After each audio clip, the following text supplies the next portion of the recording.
Aunt Rachel, are you sure about this? A few days after getting married and moving into our new home, I invited my beloved niece and her mother, my sister, to visit.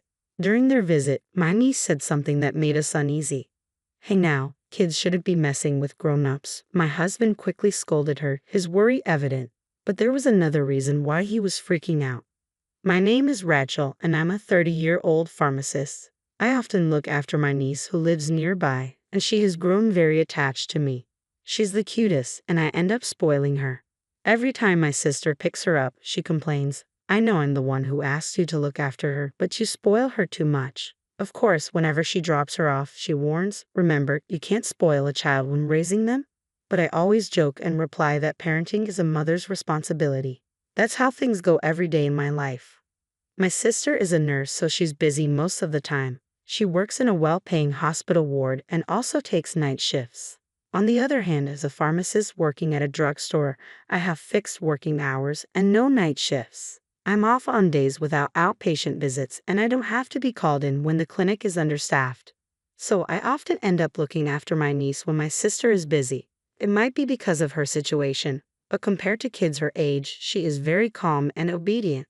Girls are said to grow up faster than boys, but in her case, I think her family environment plays a significant role. I've been spending time with her to make sure she doesn't feel lonely, but now she has me wrapped around her finger. She's a quiet child who doesn't seek much attention, but she has this one ability that's hard for others to understand. For instance, when I tell her, the park was empty today, wasn't it? Time flew by quickly. Want to take a shortcut home? She would give an eerie response, saying, Auntie Rachel, we shouldn't go that way. There's something bad there. Let's take the long way around. Incidents like this happen often. What bad thing? I've heard that children have heightened senses that allow them to see and hear things we can't, but is that for real? To be honest, I don't fully believe it. One day, a regular male customer at the pharmacy asked me out for lunch. When you hear regular at a pharmacy, you might think he's sick, but that's not necessarily true. This man got injured while working and is just getting treatment, so he's healthy overall. In the beginning, he visited frequently, and we casually chatted. His injury was healing well, and we were talking about him maybe not needing to come anymore when he asked me out for lunch. After a few lunch dates, he invited me out for dinner, and we had drinks at a rather fancy bar. I started to let my guard down with him and even shared some personal things about myself. It started to dawn on me that crossing that line into a relationship was just a matter of time. Then he proposed to me very passionately. I want to get married to you right now. I can imagine my life without you, Rachel. Hearing him say that made me incredibly happy. I was overwhelmed by the realization that he needed me in his life, and I found no reason to reject him. So I accepted his proposal, feeling as if I were being drawn into it. To my surprise, he picked me up in front of everyone, laughing like a child. I found that side of him charming. Let's have a ceremony just for the two of us right now, he suggested enthusiastically. He mentioned knowing someone in the bridal industry who could host and prioritize our wedding ceremony. While I was delighted, I still wanted to be blessed by our loved ones at our ceremony, so I turned down his suggestion. His disappointed face honestly made my heart ache, but I wanted our union to be blessed by others more than anything else, so I chose to stick with my decision. Even though he looked disappointed, he respected my feelings and withdrew his suggestion quite easily. That was another thing I liked about him. The very next day, which was the happiest day of my life, I shared the news of our engagement with my older sister before she went to work. Seeing her joy, as if it were her own, made me relieved that I didn't have to rush the ceremony. As I was happily recalling yesterday's events, he texted me saying he wanted to see me. When we first started dating, I remembered him mentioning that he had a younger sister. However, I was surprised to hear for the first time that his sister was hospitalized at the moment. When I asked why he hadn't told me earlier, he explained that he didn't want me to accept his marriage proposal out of sympathy for him. He also pointed out the possibility of the opposite happening. I assured him that I wouldn't make decisions based on his sister's illness, and his soft response of "I know" made me fall head over heels for him. But I still pulled myself together to stay grounded. He showed me a picture of his sister and told me, when I told her about you, Rachel, she said she can't wait for the day when she can call you Big Sis. I felt a deep desire to make his sister's wish come true as soon as possible. Holding my hand, he said, "Let's become a family soon."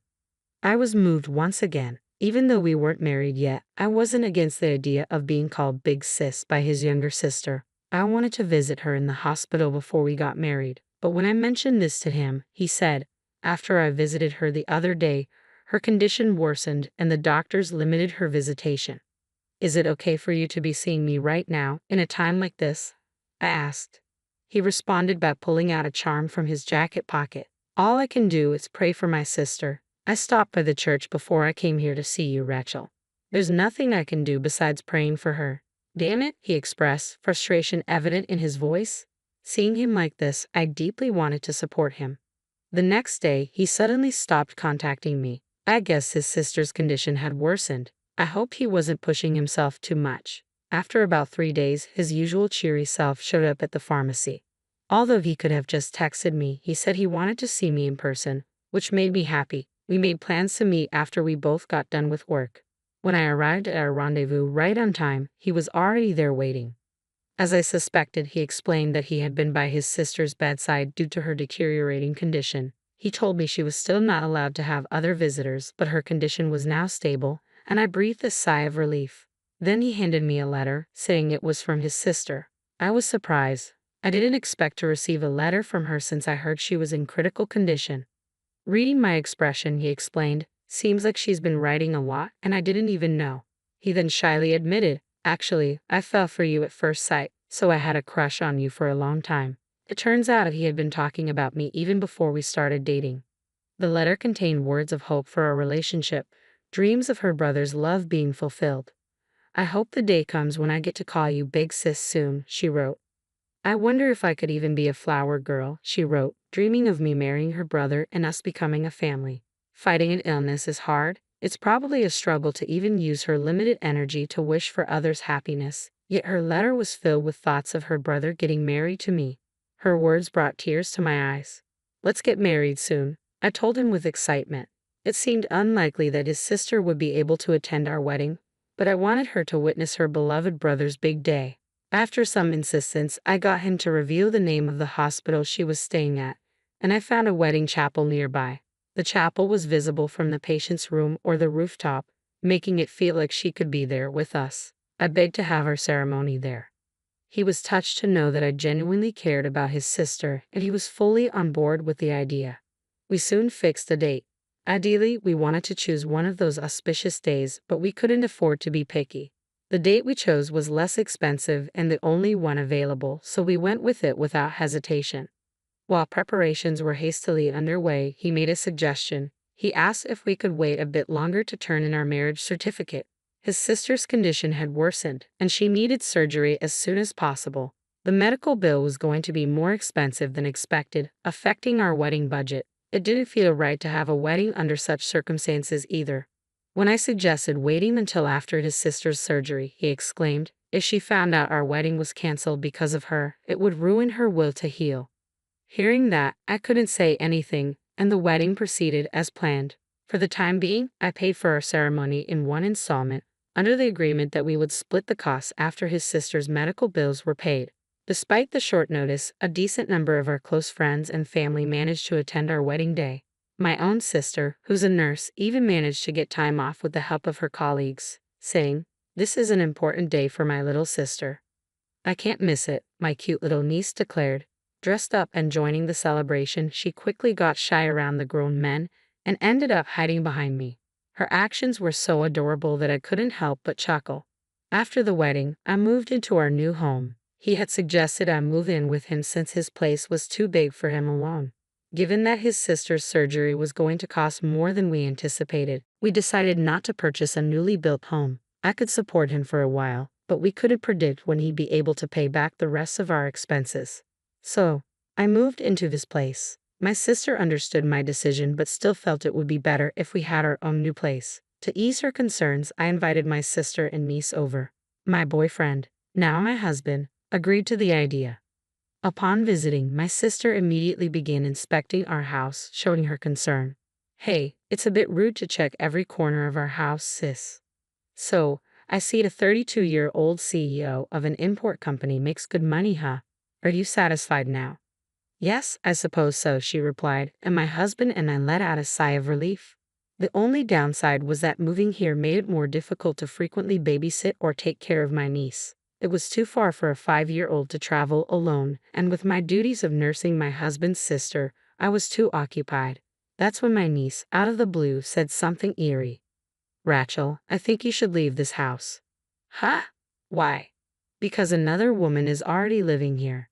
"Hey, even if you're a kid, there are things you should and shouldn't say." My husband angrily turned towards my sister, questioning her parenting. "Can you perhaps see her?" When my niece nodded yes, my husband's anger seemed to dissipate into fright. "My niece is quite sensitive. Perhaps you're not good with this kind of thing." No, that's not the issue. Kids shouldn't be messing with grown-ups." "I'm not messing with you. It's someone you know really well." A woman with her black hair always tied back, thin eyes, slightly overweight, with a mole near her eye. My husband's face turned pale. He was clearly scared, but it seemed like there was something more to it. What confirmed my skepticism was my niece's next question. "What's your real name, Uncle? You use so many, have you forgotten it?" Even trembling, my husband raised his voice. "You little brat, don't spout nonsense. Hey, don't yell at her just because you're scared." "Shut up." My husband shoved me away. He seemed more than just panicked with fear. Even if what my niece said was strange, it always turned out to be true. My usually gentle husband wouldn't change this drastically without reason. I couldn't shake the feeling that he wasn't just reacting out of fear. I whispered to my sister and asked her to check inside my husband's bag in the meantime. I decided to give up for the time being and get my husband's attention. "I'm sorry, my niece was out of line." "Ha, it's okay as long as you get it." Dang, my precious day off got ruined because of all this. He glared at my niece, but she wasn't bothered. She simply looked away with a stoic expression. "Oh yeah, you have a long business trip starting tomorrow, right?" I used soothing words to placate my husband. He gradually calmed down, and the topic of conversation shifted to what he should bring back for souvenirs. However, we didn't get to discuss the details.